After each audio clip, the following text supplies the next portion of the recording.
The Duke called her Barbarian until she saved his life and taught him the meaning of honor. The Duke of Ashford was bleeding to death in her arms, and Kira Volkov refused to let him have the satisfaction of dying while still believing her inferior.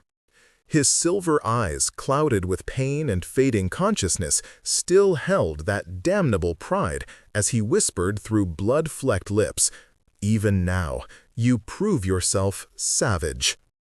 She pressed harder against the wound in his side, her hands slick with his aristocratic blood, and leaned close enough that he could see every ounce of fury in her face. "If I am savage, Your Grace, then pray to your English God that this savage knows how to keep you alive long enough to apologize for every vile word you've spoken since the moment you met me." Wait, before the next confession unfolds, if this story has already stirred your heart, tell us where you're watching from. To make sure you don't miss the next betrayal, kiss, or redemption, subscribe and join our circle. The next heartbeat might change everything. Now, back to the scene. 3 weeks earlier, Kira had arrived at Ashford Manor with nothing but a leather satchel, a letter of introduction from the Royal Society, and a reputation that preceded her like thunder. She was the Volkov daughter, the one who had traveled through the Siberian wilderness documenting indigenous healing practices, who had survived encounters with wolves and worse, who spoke 7 languages and held correspondence with scientists across Europe. She was also, in the eyes of English society, utterly unmarriable. Too tall, too brown-skinned, too educated, too foreign, too everything that a proper English lady should never be. The Duke of Ashford, Nathaniel Thornbury, had made his position clear within 5 minutes of their introduction. He stood in his library, surrounded by books he'd inherited but never read, and looked at her as though she were a curiosity brought back from some expedition, interesting perhaps, but ultimately inferior. "Miss Volkov," he had said, his voice carrying that particular aristocratic drawl that made every word sound like judgment, "I understand the Royal Society has seen fit to send you to document the medicinal plants of our estate. I cannot fathom why they would choose someone so unsuited to English sensibilities, but I suppose your particular background makes you qualified for tramping through wilderness." Kira had smiled, the same smile she'd given to men who underestimated her from Moscow to London. "Your Grace, I have tramped through wilderness that would make your manicured gardens look like a lady's embroidery sampler. I assure you, I will complete my work with or without your blessing, as my commission comes from the crown, not from you." His eyes had narrowed then, silver as a winter sky. "You may have the crown's commission, but you are on my land. You will conduct yourself with proper decorum, you will not disturb my household, and you will remember that despite whatever savage customs you practice in Russia, here in England we have civilization." "Civilization?" she had echoed, her accent thickening deliberately. "Yes, I have observed much of English civilization. The servants who work 6 keen hours a day for wages that barely feed them. The children in your villages with rickets and consumption. The elaborate balls where you wear fortunes and jewels while tenants' children go barefoot. Truly, Your Grace, I am humbled by such advancement." The Duke's face had flushed with anger, and Kira knew she had made an enemy. But she had not come to England to make friends with arrogant aristocrats. She had come to complete her research, to add to the collective knowledge of medicinal botany, and to prove, yet again, that a woman with the wrong name and the wrong face could still contribute something of value to the world. For 2 weeks, they circled each other like wary animals. Kira rose before dawn to explore the woods and meadows of the Ashford estate, cataloging plants and making detailed illustrations in her field journals. The Duke's land was extensive, nearly 5,000 acres of forest, farmland, and wild places that had been left untouched for generations. She found monkshood growing near a forgotten spring, and foxglove in such abundance that she wondered if anyone at the manor understood its medicinal properties.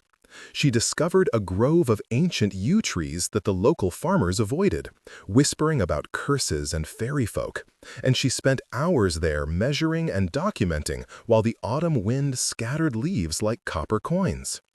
The Duke, for his part, seemed determined to remind her of her place at every opportunity. When she requested access to the manor's still room to prepare tinctures, he sent his steward to inform her that such facilities were not appropriate for guests of uncertain status. When she asked permission to interview elderly tenants about traditional remedies, he suggested that filling simple farmers' heads with attention from foreign academics might give them ideas above their station. He attended every dinner in the manor with rigid formality, speaking to her only when absolutely necessary, and then only with the barest civility. But Kira was not without allies. Mrs. Eleanor Bramwell, the Duke's widowed aunt who lived in the East Wing, had taken an immediate liking to her. Eleanor was 73, sharp as a knife, and utterly unimpressed by her nephew's pomposity. "Pay him no mind, my dear," she told Kira over tea one afternoon. "Nathaniel has been Duke since he was 19. His father died suddenly, and the boy had to take on responsibilities he wasn't ready for. He learned to hide his uncertainty behind arrogance, and now he's forgotten there's anything else beneath it." "He called me a barbarian," Kira said quietly, setting down her teacup with more force than necessary. "To my face, in front of his steward and 2 footmen." Eleanor's expression hardened. "He what?" "I was explaining the use of willow bark for fever reduction. He said that any remedies practiced by barbarians could have no place in a civilized household." The old woman closed her eyes, and Kira saw genuine pain cross her features. "My dear girl, I am so sorry. Nathaniel's father was the same way, convinced that anything foreign was inferior, that the old ways were always best, that change was tantamount to betrayal. He poisoned the boy with those ideas, and I fear they have taken root too deeply to be easily removed." "Then why do you defend him?" Kira asked.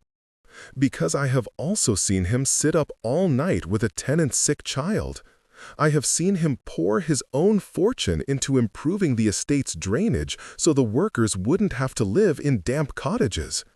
I have seen him read every letter that comes to him from tenants and respond personally to each one. He is not irredeemable, Kira. He is merely lost." Kira wanted to argue, but she had seen some of what Eleanor described. She had noticed the new cottages being built on the estate's western edge, far better constructed than the old ones. She had heard the servants speak of the Duke with something more than fear. There was respect there, grudging perhaps, but real. And she had caught him once, standing alone in the portrait gallery, staring up at a painting of a woman who must have been his mother, with such raw grief on his face that she had backed away without announcing her presence. Still, his prejudice cut deep. It was one thing to be dismissed by fools. It was another entirely to be judged by someone whose opinion she had, against all reason, begun to value. The crisis came on a gray morning in late October. Kira had risen early to explore the northern reaches of the estate, where Eleanor had mentioned seeing unusual fungi growing near the old Roman ruins. The air was heavy with the promise of rain, and mist clung to the valleys like cobwebs. She had been examining a cluster of what appeared to be chicken-of-the-woods mushrooms when she heard the gunshot.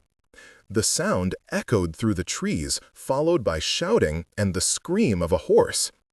Kira ran toward the sound, her medical training overriding any thought of her own safety. She burst through a stand of birch trees and found chaos. The Duke's horse was on its side, breathing in labored gasps. The Duke himself was pinned beneath it, his face white with shock and pain. Two other men, huntsmen by their dress, stood frozen, clearly terrified by the sight of the master trapped and bleeding. "Don't just stand there," Kira shouted, dropping to her knees beside the Duke. "Get this horse off him now!" The men scrambled to obey, and Kira used those precious seconds to assess the situation. The horse had fallen awkwardly, and its weight had driven the Duke against a broken branch. There was blood spreading across his hunting jacket, a lot of blood. His left side had taken the worst of it. "Stay with me," she commanded, pressing her hand against his side even before the horse was fully lifted. "Your Grace, can you hear me? Tell me where it hurts." His eyes found hers, still haughty even in agony. "My side, the branch." "I know. Stay still." She turned to the huntsman. "One of you ride for the manor. Tell them to prepare the Duke's chambers and to boil water, kettles full of it. Send someone for the doctor from the village, but tell them not to wait. We're moving him now." "You can't move him," one of the huntsmen protested. Merrick says never to move someone who's been injured badly. Dr. Merrick is not here, and his Grace will bleed to death if we wait for him to arrive. Make a litter from your hunting cloaks and those branches there. Move!" They obeyed, perhaps shocked by the authority in her voice, perhaps simply grateful that someone was taking charge. Kira kept her hand pressed against the wound, feeling the Duke's blood pulse warm and wet against her palm. She had seen injuries like this before, in Siberia, when a trapper had been gored by a wounded bear. The man had survived, but only because she had known exactly what to do. "This is going to hurt," she told the Duke quietly. "I need to see how bad it is." She tore open his jacket and shirt, ignoring his sharp intake of breath. The wound was deep, a puncture that had narrowly missed major blood vessels but had still caused significant damage. She needed to pack it to slow the bleeding until she could properly clean and close it.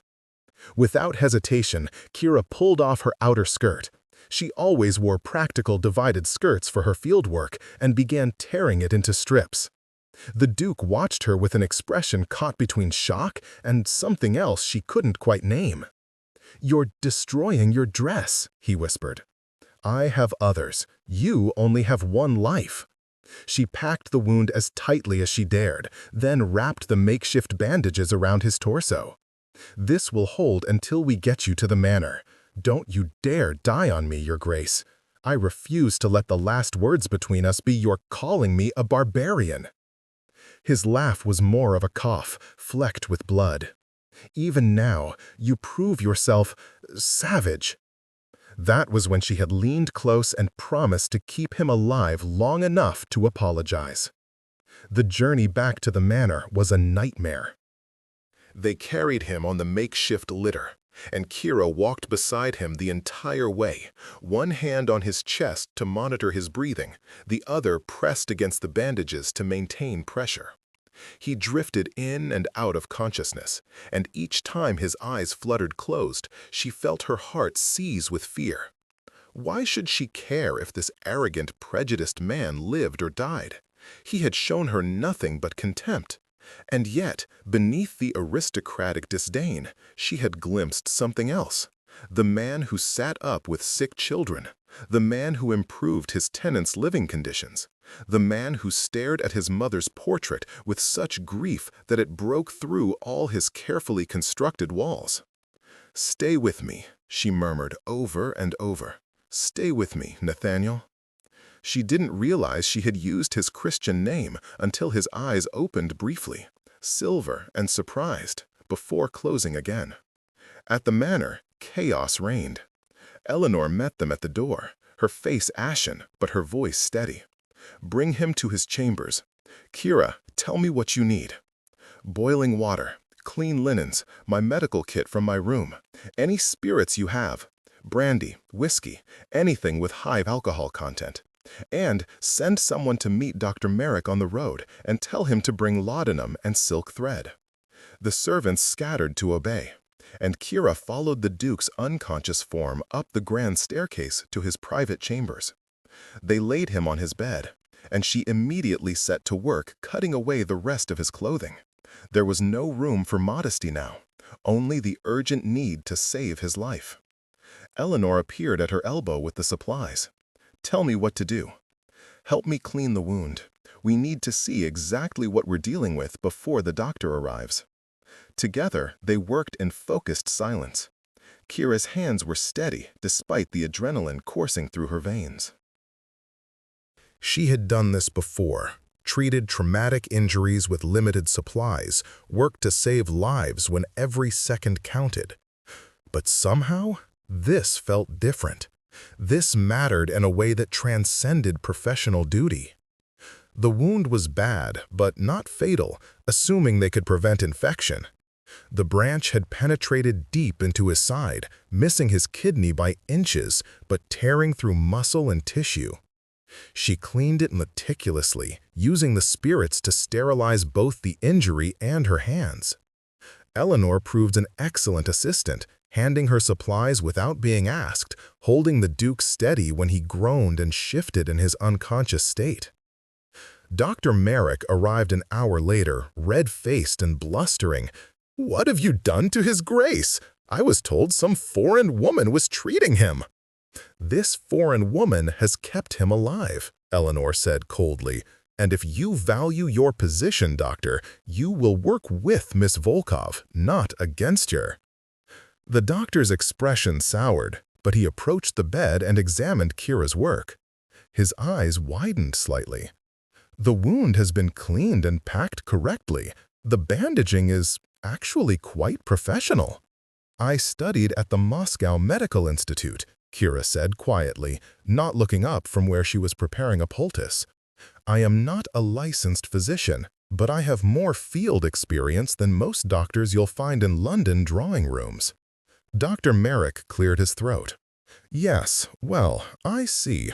Laudanum won't be necessary yet. He's still unconscious. That's actually better for what we need to do next." "Stitching," Kira said. "I know. I can do it if your eyes aren't steady enough." The insult was delicate, but it landed. The doctor was past 60 and clearly suffering from the slight tremor that often came with age. He looked at her for a long moment, and something shifted in his expression, perhaps recognition of a fellow practitioner, perhaps simply respect for competence. "You do it," he said. "My hands aren't what they were." "I'll assist." And so Kira stitched the Duke of Ashford back together while rain began to fall outside, and Eleanor paced the floor, and Dr. Merrick watched with a professional eye that missed nothing. Her hands were steady, her stitches small and precise. She had learned this skill from a Chinese physician in Moscow, who had taught her that healing was as much art as science. When she finally tied off the last stitch and applied a proper bandage, it was late afternoon. The Duke remained unconscious, his breathing shallow but steady. His face was pale as parchment, and fever was already beginning to set in, an inevitable response to such trauma. "The next 48 hours will be critical," Dr. Merrick said. "If infection sets in—" "It won't," Kira interrupted. "I'll stay with him.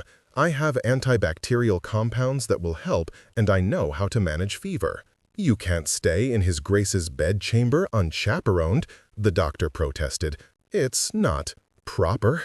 Kira laughed, the sound bitter. "Doctor, I have just spent the past 5 hours elbow-deep in the Duke's blood, seeing parts of him that no proper lady should ever acknowledge exist. I think propriety died somewhere around the 2nd liter of blood loss." Eleanor stepped forward. "I will stay as chaperone, but Kira is right. She knows how to care for him, and I will not risk my nephew's life for the sake of society's ridiculous rules." And so it was settled. Dr. Merrick left instructions and promised to return the next day. Servants brought a cot for Kira and a comfortable chair for Eleanor. And as darkness fell over Ashford Manor, Kira began what she knew would be a long vigil. The Duke's fever rose through the night. Kira sponged his forehead with cool water, changed his bandages every few hours, and administered small doses of willow bark tea whenever he was conscious enough to swallow. Eleanor dozed fitfully in her chair, waking at intervals to check on both of them. "You should rest," Kira told the old woman during one of these wakeful moments. "I can manage alone." "I know you can," Eleanor replied, "but you shouldn't have to. Besides, I want to see Nathaniel's face when he wakes up and realizes the woman he called a barbarian saved his life." Kira smiled despite her exhaustion. "You think it will make a difference?" "I think," Eleanor said slowly, "that my nephew has lived too long in his father's shadow. He has accepted prejudices without examining them, repeated cruelties without understanding their weight.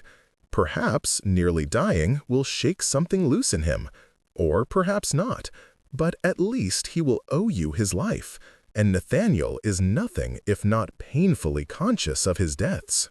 Around 3 in the morning, the Duke woke properly for the first time. His eyes opened, silver and confused, searching the candle-lit room until they found Kira sitting beside his bed. "You," he whispered, his voice raw. "Me," she agreed. "How do you feel?" "Like I was trampled by a horse and pieced back together by—" He stopped, memory clearly returning. "You saved my life." "Yes, I thought I dreamed that. The tearing of your skirt, the way you commanded the huntsman like a general commanding troops, the pain when you packed the wound." His eyes closed briefly. "I thought it was fever delirium." "All real, I'm afraid. And you're not out of danger yet. Your fever is high, and infection is still a risk." He was quiet for a long moment, studying her face in the candlelight. "I called you a barbarian." "You did, several times, in fact. I was wrong." The words were so soft she almost missed them. She leaned closer, certain she had misheard. "What did you say?" "I was wrong." His voice was stronger now, each word clearly costing him effort, but spoken with deliberate precision. "I have been contemptible to you since you arrived. I have treated you with disdain and cruelty. I have allowed my father's prejudices to speak through my mouth, and I have never once stopped to consider that perhaps," he coughed, wincing in pain, "perhaps civilization has nothing to do with which country one is born in, and everything to do with how one treats fellow human beings." Kira felt something crack inside her chest, some defensive wall she hadn't even known she'd built. "Your Grace!" "Nathaniel," he interrupted. "You called me Nathaniel earlier, I think, when you were trying to keep me conscious on the journey back. I would prefer you continue to use my name." "Nathaniel," she said carefully, tasting the name. "You're feverish. You should rest. We can discuss this when you're recovered." "No." His hand moved weakly toward hers, and she met him halfway, letting him grasp her fingers with what little strength he had. "I need to say this while I have clarity. Miss Volkov, Kira, if I may, I am deeply, profoundly sorry for my behavior toward you. You deserved respect and received nothing but disdain. You came to do valuable work, and I treated you as though you were an inconvenience. And when I was injured, you saved my life with skill and courage that puts most men I know to shame, including myself." Tears pricked at Kira's eyes, unexpected and hot. "You don't need to." "I do, because if I die tonight—" "You're not going to die," she said fiercely. "I won't allow it." His laugh was weak but genuine. "There you are, the woman who commands huntsmen and argues with dukes and tears apart her own clothing to save a man who has shown her nothing but contempt. That is not savagery, Kira. That is honor. True honor. The kind that has nothing to do with titles or breeding or which side of Europe one calls home." "Rest now," she whispered, squeezing his hand gently. "Save your strength. Will you stay? I'm not leaving until you're well enough to throw me out yourself." "I will never throw you out." His eyes were already closing again, fever dragging him back toward sleep. "You are welcome at Ashford for as long as you wish to stay. Longer than that, always, if you choose." He slipped back into unconsciousness, leaving Kira staring at their joined hands in wonder and confusion. Eleanor was watching from her chair, a small smile on her weathered face. "I told you," the old woman said softly, "he's not irredeemable." The next 48 hours passed in a blur of fever management, wound care, and cautious hope. The Duke's fever spiked dangerously on the second night, and Kira spent hours working to bring it down, using every technique she had learned from physicians across Europe and Asia. She made poultices from herbs she had gathered on the estate. She brewed teas from willow bark and feverfew. She sponged his forehead and chest with cool water until her arms ached. And she talked to him.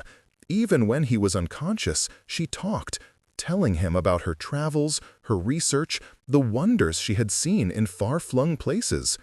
She told him about the Siberian shaman who had taught her the properties of local plants. She described the soaring peaks of the Ural Mountains and the endless expanse of the steppes. She told him about her father, a botanist who had married her Russian mother against his English family's wishes, and how both had died when she was 15, leaving her alone in Moscow with nothing but her father's books and her mother's determination. She didn't know if he heard any of it, but speaking helped her stay awake, and the sound of her voice seemed to calm him when the fever made him restless. On the morning of the third day, his fever broke. Kira was dozing in the chair beside his bed when his voice, clear and steady, woke her. "Tell me more about the shaman." She jerked awake, nearly falling out of her chair. The Duke was watching her with eyes that were lucid for the first time since the injury.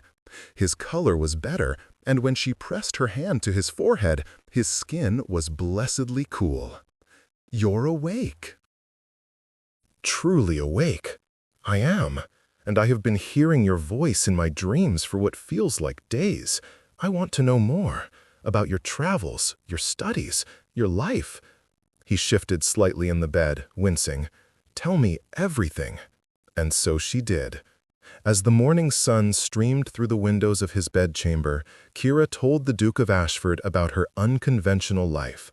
She expected him to judge, to recoil, to perhaps regret his earlier apology now that the fever-induced vulnerability had passed. Instead, he listened with an intensity that made her acutely aware of every word she spoke. He asked questions, intelligent questions that demonstrated he was truly listening, truly trying to understand.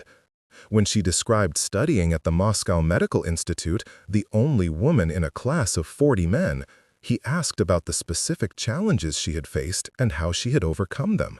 When she talked about her months in Siberia, he wanted to know not just what plants she had found, but what the people were like, how they lived, what they believed. "I have been extraordinarily foolish," he said finally, when she had talked herself hoarse and Eleanor had appeared with tea and toast.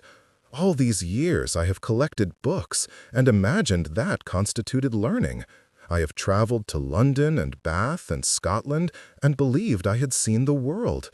I have held my prejudices close like treasured possessions, never examining where they came from or whether they had any merit." "You were taught them," Kira said quietly. "Your aunt told me about your father. My father was a great man in many ways. He was also a terrible man in others. I have spent my entire adult life trying to be what he expected, never questioning whether his expectations were worth fulfilling." He looked at her directly, and she saw something raw and honest in his expression. "You terrified me, Kira, from the moment I met you. You were everything I had been taught to dismiss: foreign, unconventional, too educated, too bold. And yet you carried yourself with such confidence, such complete certainty of your own worth, that you made me question everything I believed about who deserved respect and why." "So you attacked me," Kira said, understanding dawning. You called me names and tried to diminish me because I challenged your entire worldview. Yes, and I am ashamed of it. Deeply, wretchedly ashamed. He reached for her hand again, and she let him take it.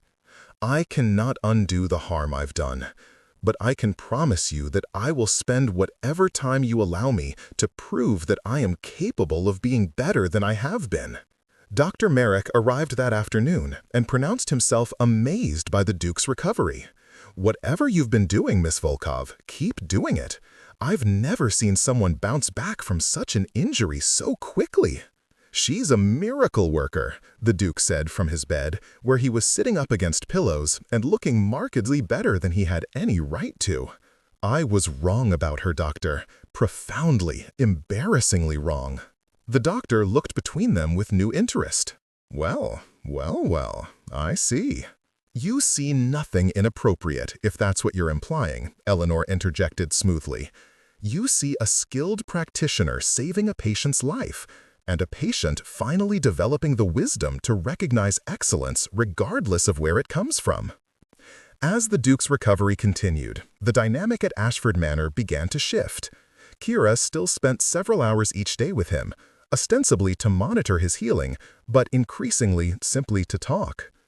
They discovered a shared passion for botany, his theoretical, hers practical, and began planning a proper medicinal garden for the estate.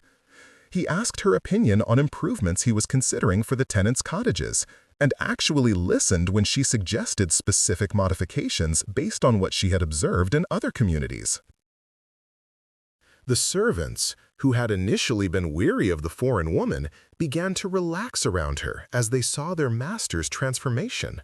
The huntsman, whose horse had caused the accident, came to her in tears, certain he would be dismissed, and she walked him to the Duke's bedchamber, where Nathaniel assured him it had been an accident and his position was secure. "You have completely disarmed my household," Nathaniel observed one afternoon as Kira was changing his bandages. "The scullery maid told Mrs. Bramwell that you're fierce as a dragon but kind as Christmas.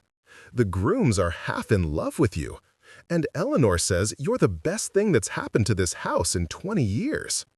Your aunt is prone to exaggeration," Kira said, focusing on her work to hide her pleased expression. "She's prone to brutal honesty, actually. It's one of her more terrifying qualities." He caught her hand as she reached for a fresh bandage. "Kira, look at me." She did, reluctantly, and found him watching her with an expression that made her breath catch. "I don't want you to leave when your research is complete," he said quietly. "I know you have work to do elsewhere, obligations to the Royal Society, a life that extends far beyond this small corner of England. But I'm asking you, hoping, really, that you might consider staying, not as a guest, not as an employee, but as—" he paused, seeming to struggle for words, "as someone essential to this place, to me." "Nathaniel," she whispered, her heart hammering, "what are you saying?" "I'm saying that I have spent the past week lying in this bed thinking about what kind of man I want to be, thinking about what kind of Duke Ashford deserves, and I keep coming back to the same realization. I want to be the kind of man worthy of your respect. I want to be someone who sees worth in people regardless of where they come from or what they look like. I want to learn from you, work beside you, build something meaningful with you." He brought her hand to his lips, his eyes never leaving hers. "I'm saying that I'm falling in love with you, and it terrifies me because I know I don't deserve it, but I'm selfish enough to hope you might someday feel the same." Kira's world tilted on its axis.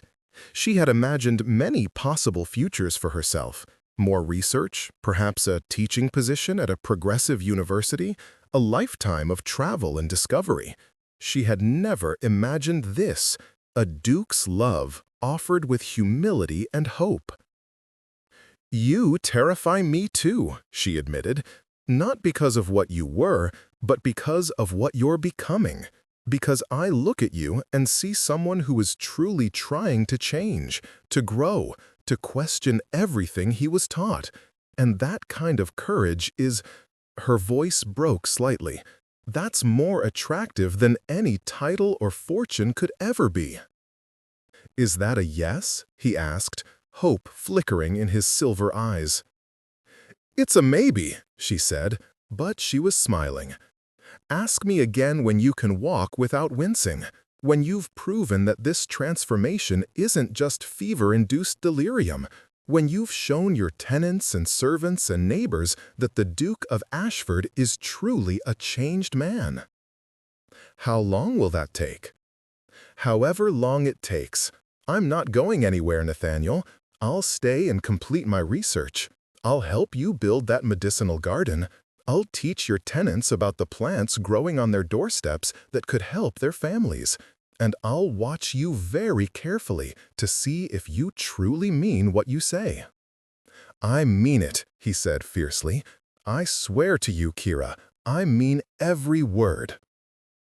The weeks that followed were unlike anything Kira had experienced. Nathaniel recovered steadily, and as he did, he began to put his promises into action. He invited her to sit in on his meetings with his steward, asking her opinion on estate management. He took her to visit tenants, introducing her not as the foreign woman doing plant research, but as Miss Volkov, whose expertise we are fortunate to have. He began reading the books she recommended, staying up late to discuss them with her afterward. And he apologized, publicly, thoroughly, to everyone he had wronged with his previous prejudices. He called a meeting of all the estate workers and told them bluntly that he had been wrong to dismiss new ideas, that he welcomed input from anyone who had it to offer, regardless of their station or background. He wrote to the royal scientist, praising Kira's work in effusive terms. He even traveled to the village and apologized to Dr. Merrick for his previous dismissal of modern medical techniques. "You're making quite a spectacle of yourself," Eleanor told him one evening at dinner.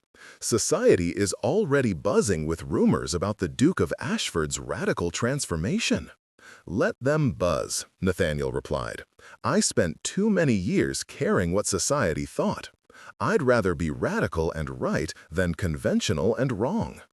Kira, sitting across from him, felt her heart swell with something that felt dangerously close to love.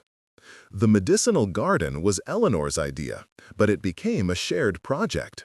They chose a sheltered spot near the old orangery, where the walls would provide protection from harsh winds. Nathaniel ordered the construction of proper beds and pathways. Kira designed the layout, organizing plants by their properties, digestive aids in one section, respiratory treatments in another, wound care herbs in a third. They worked side by side, and Kira taught him as they planted. "This is yarrow, good for stopping bleeding. This is comfrey, excellent for healing broken bones. This is chamomile, which soothes both stomach and spirit." He listened intently, asking questions, making notes in a leather journal he had started keeping. "This garden will serve the whole estate," he said one afternoon, standing back to admire their progress.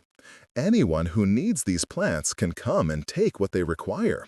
We'll teach people how to use them properly. It will be a resource for everyone, not just those who can afford doctors." "You're starting to sound like a revolutionary," teased. "I'm starting to sound like someone who finally understands what it means to serve the people who depend on me." He turned to her, soil on his hands and genuine joy in his expression. "Thank you for showing me this, for showing me that knowledge should be shared, not hoarded, that healing is everyone's right, not just the wealthy's privilege."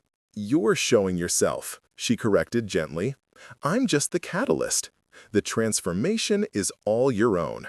As autumn deepened into winter, the transformation of the Duke of Ashford became impossible to ignore. Word spread beyond the estate, to neighboring properties, to London, to the circles of the Royal Society. Some applauded his progressive attitudes. Others mocked him as a nobleman going native, corrupted by foreign influence. He bore both praise and criticism with equanimity, never wavering in his new convictions. And through it all, Kira watched him carefully, testing him in small ways.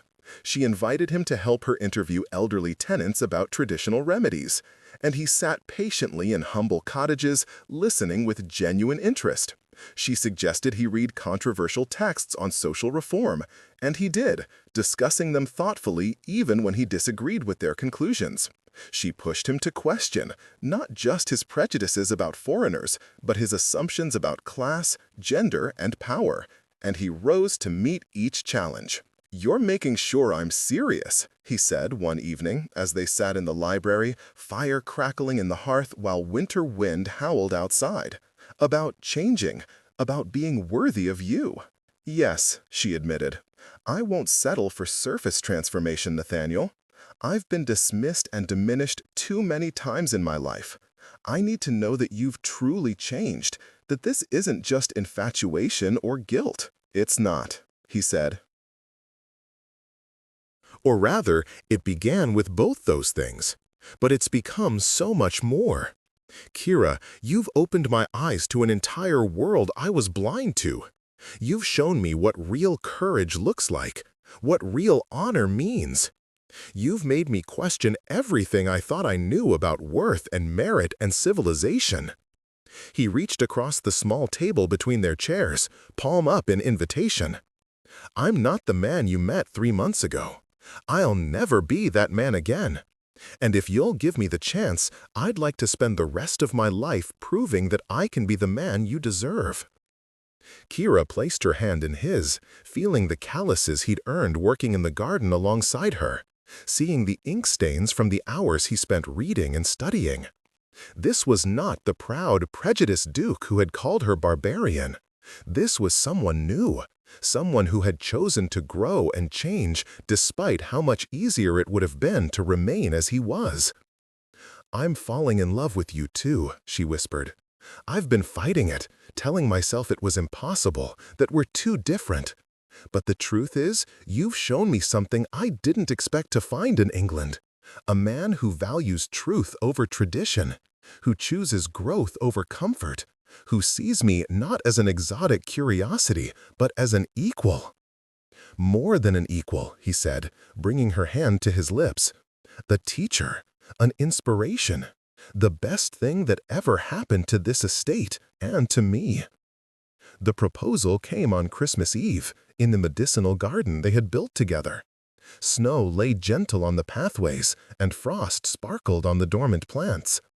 Nathaniel had asked her to meet him there, claiming he wanted to discuss spring planting plans.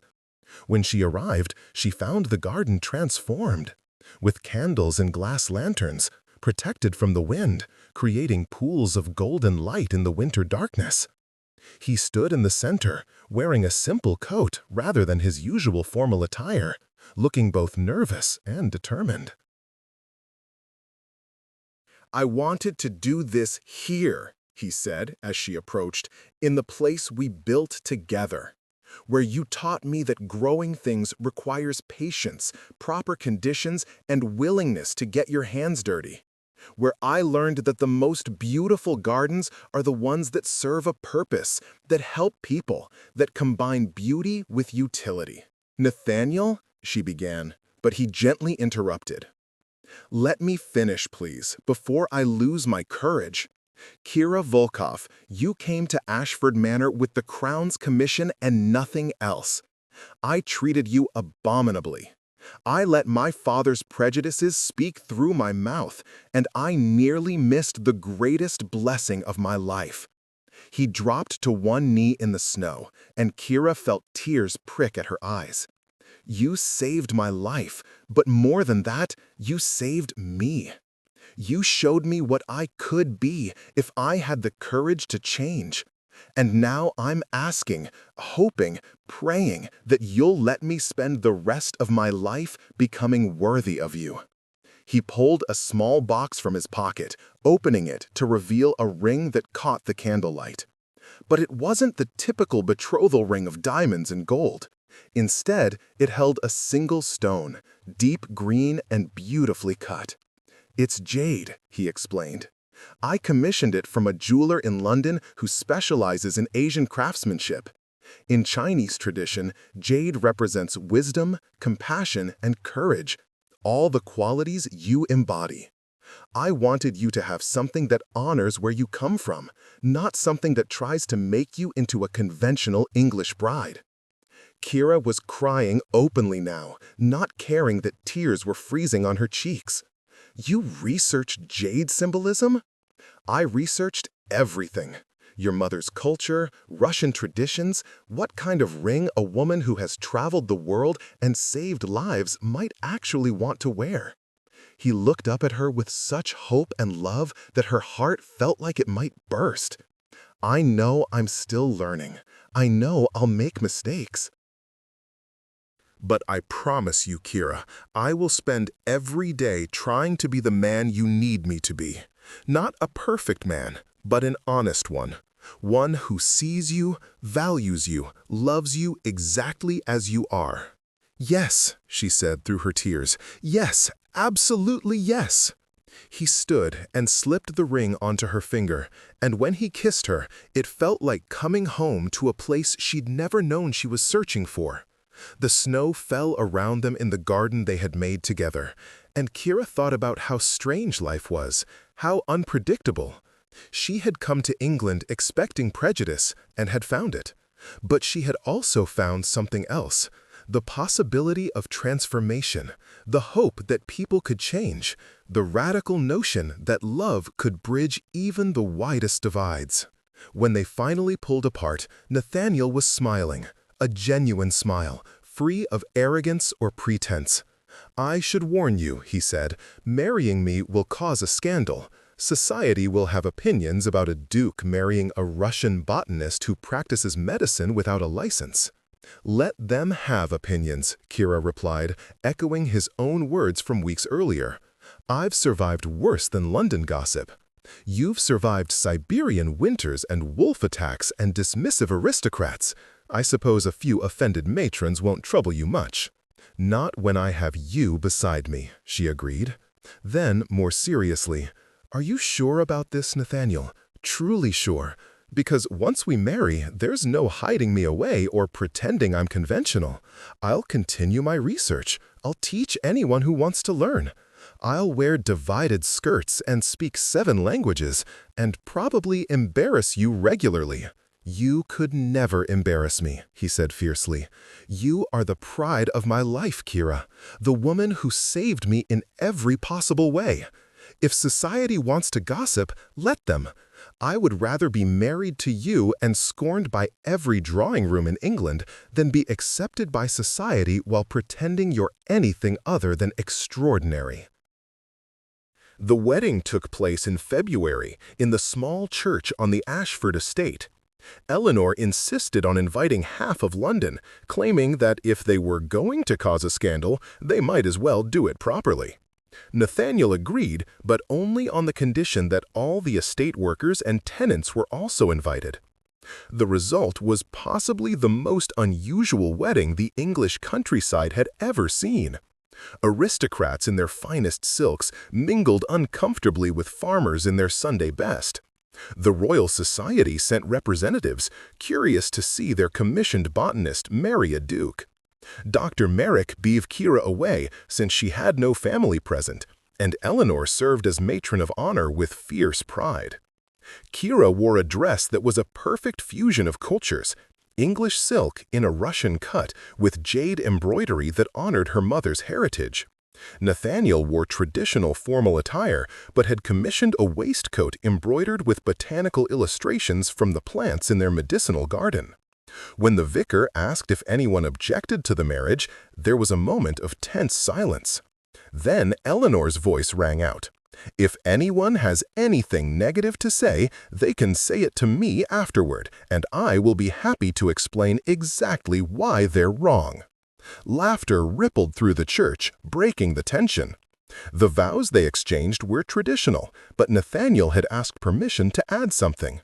After promising to love, honor, and cherish, he looked into Kira's eyes and said, I promise to continue growing, learning, and changing, to question my assumptions and check my prejudices, to value your wisdom and support your work. To be not just your husband, but your student, your partner, and your most devoted advocate. Kira's addition was simpler. I promise to be patient with your growth, honest about your shortcomings, and steadfast in my belief that you can be better than you were. And I promise to love not just who you are now, but who you're still becoming.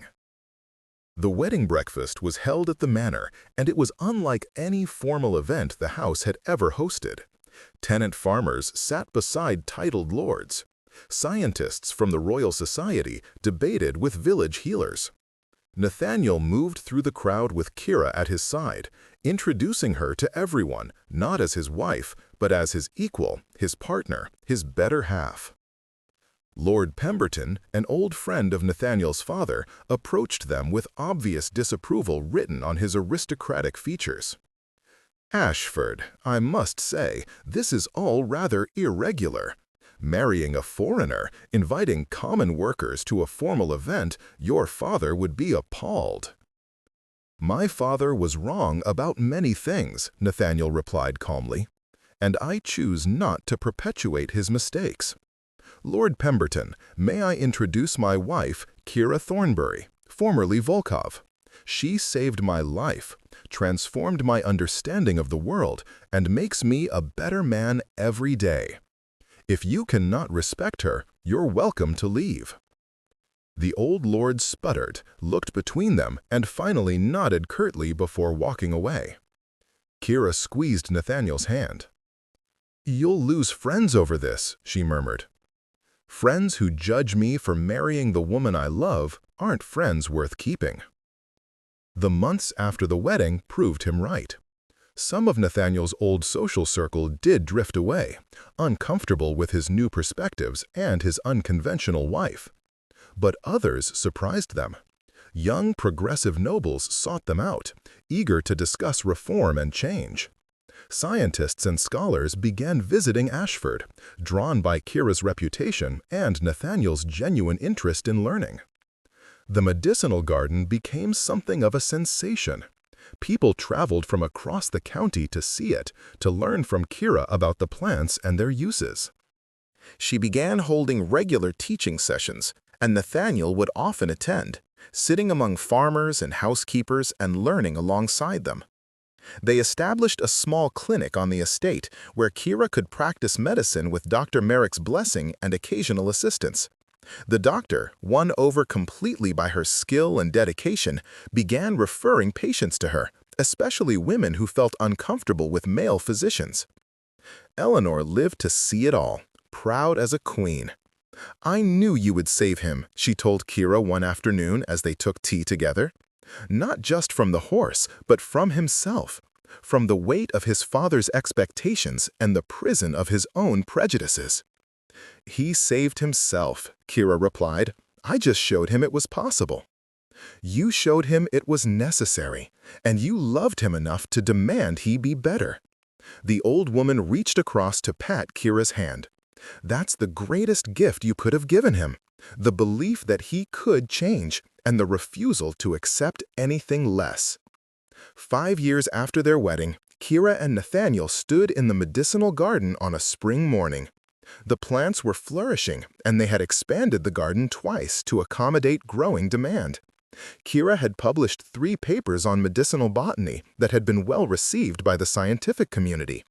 Nathaniel had become known as a progressive landowner, consulted by other nobles about agricultural reform and tenant welfare. They had also become parents. Their daughter, Elena, was 2 years old, with her mother's dark hair and her father's silver eyes. She toddled between the garden beds, examining flowers with serious concentration while her parents watched. "Do you ever regret it?" Nathaniel asked, quietly. "Marrying me? Staying here instead of continuing your travels?" Kira considered the question seriously, as she always did. "I regret nothing. My work continues, just in a different form. I teach now as well as research. And I've learned something I never expected. that sometimes the greatest adventure is not in traveling to distant places, but in transforming the place where you are, in building something lasting, in watching narrow minds open and prejudices crumble. "I regret many things," Nathaniel admitted. "The way I treated you when you first arrived, the years I spent unthinking, repeating my father's bigotry without question, the time I wasted being who I thought I should be instead of who I could be." "But you changed," Kira reminded him, leaning against his shoulder. "That's what matters, not where you started, but where you chose to go." Elena chose that moment to shriek with delight, having discovered a butterfly. She ran toward them on unsteady legs, and Nathaniel scooped her up, laughing. "What kind of butterfly, Elena?" he asked, a game they played often. "Cabbage white," the child declared confidently, mispronouncing it charmingly. "And what do cabbage whites eat?" "Nectar and cabbage leaves."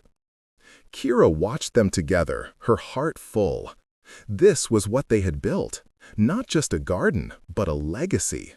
A child who would grow up seeing worth in knowledge rather than titles, who would learn to judge people by their character rather than their background, who would carry forward the lessons they had both learned. That evening, after Elena was asleep, Kira and Nathaniel sat in his study, now their study, lined with both his inherited books and her collection of botanical texts and travel journals. He was reading one of her field journals from Siberia, occasionally asking questions about particularly obscure plants. "Listen to this," he said suddenly, and read aloud. "Day 43 in the taiga. The shaman says I am too much in my head, not enough in my heart. He says I am a scientist, not a mystic." He laughed and said, "Science without compassion is just cleverness, and cleverness alone has never healed anyone." He looked up at her, eyes bright with recognition. "That's what you've taught me, that intelligence without empathy is worthless, that knowing things means nothing if you don't use that knowledge to help others." "You've become the man that shaman would approve of," Kira said softly. "Someone who leads with both head and heart. Because of you." "No," she corrected gently, "because you chose to. I showed you a different path, but you had to walk it yourself. And you did, Nathaniel. Every day, you choose to be better than you were. That's not my doing, that's yours." They sat in comfortable silence for a while, the fire crackling, the night peaceful around them. Then Nathaniel spoke again, his voice thoughtful. "I've been thinking about writing a book, about transformation, about unlearning prejudice, about what it means to truly change, not as an instruction manual, but as a testament, a way to share what I've learned in the hope that others might not make the same mistakes I did." "That's a wonderful idea," Kira said, genuinely pleased. "But you should write about more than your own journey. Write about the estate's transformation too. The garden, the clinic, the changes in how we manage the land and treat the workers. Show people the practical results of choosing compassion over tradition." "We could write it together," he suggested. "Your perspective and mine, the scientist and the reformed aristocrat. Show both sides of the transformation." "I would like that," Kira agreed. "Though I warn you, I have strong opinions about structure and evidence-based arguments." "I would expect nothing less."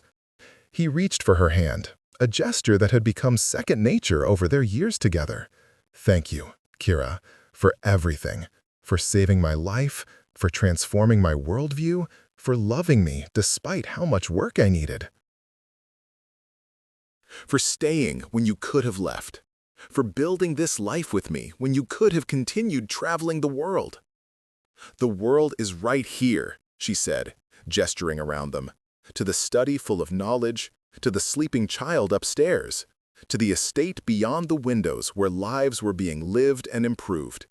I have everything I need, a partner who challenges me, work that matters, a family I chose, and a garden where things grow because we tend them with care. Speaking of which, Nathaniel said with a slight smile, I've been corresponding with a botanist in India who has some fascinating ideas about medicinal plants from that region. I was thinking we might expand our garden again, perhaps create an international section, showcase healing traditions from around the world. Kira laughed, delighted. 5 years ago, you wanted nothing to do with foreign practices. Now you're proposing we celebrate them. 5 years ago, I was a fool. Now I'm merely a work in progress, slowly becoming less foolish under expert guidance. He pulled her close, and she went willingly. I love you, Kira Thornberry. Thank you for seeing who I could be, even when I couldn't see it myself. I love you too, she whispered against his shoulder. My reformed barbarian. He laughed at that, the irony not lost on either of them. Is that what I am now? No, she said seriously, pulling back to look at him. You're what you always had the potential to be. Someone who understands that honor has nothing to do with bloodlines or nationality, and everything to do with how you treat the people around you. Someone who knows that true civilization is measured not in grand estates and ancient titles, but in compassion, justice, and the willingness to admit when you're wrong. That's what you taught me, he said softly, that the truest measure of a person is not where they start, but what they choose to become. They sat together as darkness deepened outside, planning their book, their expanded garden, their future. And in the medicinal garden beyond the window, plants from a dozen different countries grew side by side in the English soil, proof that with proper care and open minds, anything could take root and flourish. Even love between a duke who had everything to learn and a woman who had refused to be anything less than herself.